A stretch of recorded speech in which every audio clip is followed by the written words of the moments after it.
గెలుపు అన్నది కప్పు కాదు, గెలుపు అంటే ఒక పోరాటం. Shri Shri Chidambareshwara cricket tournament final match ఈరోజు. మొదటి రోజు వచ్చినప్పుడు జనాలకు క్రౌడ్ తక్కువ కనిపించారు అన్నమాట. ఫైనల్ మ్యాచ్ అనేసరికి మాత్రం ఇలా ఉండాలి, క్రౌడ్ కనిపించారు.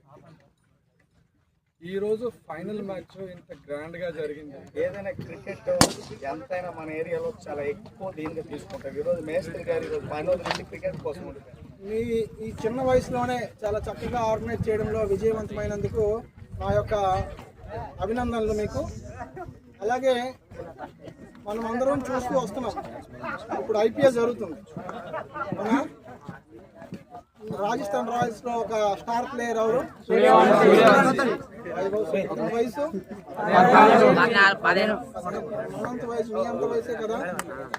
సో అతను ఈరోజు మన దేశం గర్వించదగ్గ స్థాయికి ఎదిగారంటే ఎవరు వాళ్ళ తల్లిదండ్రులు ఎవరు కూడా పెద్ద స్థాయిలో లేరు, సాధారణ వ్యక్తి.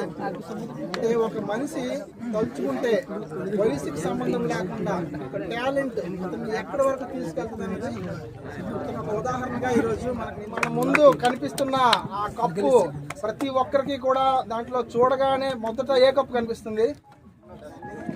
Winners cup. కానీ నాకు రన్నర్స్ కప్పే కనిపిస్తుంది. ఎందుకంటే విన్నర్ అనేవాడు ఎప్పుడైతే మనం విన్ అయిన తర్వాత అక్కడితోనే అయిపోయిందని మనలో మనకు తెలియకుండా మనలో ఒక అహంకారం, గెలుపు గర్వం అవన్నీ మనలో వచ్చేస్తాయి. కానీ రన్నర్కి ఎప్పటికైనా సరే నేను ఆ స్థాయికి వెళ్ళాలని వాడు పోరాటం ఆపడనమాట. సో గెలుపు అన్నది కప్పు కాదు, గెలుపు అంటే ఒక పోరాటం. కాబట్టి మీరందరూ కూడా దాన్ని స్ఫూర్తిగా తీసుకొని ప్రతినిత్యం మీరు కృషి చేసి మీరు అనుకున్న సిద్ధాంతాలను నమ్ముకొని జీవితంలో ముందుకెళ్ళి మీరందరూ విజయవంతంగా మీరు ఏ రంగంలో ఉన్నా కూడా మంచి స్థాయికి వెళ్ళాలని మనస్ఫూర్తిగా మీ అందరికీ విష్ చేస్తూ once again congratulations to all of you. Thank you చాలా జయదేవ్ గారు.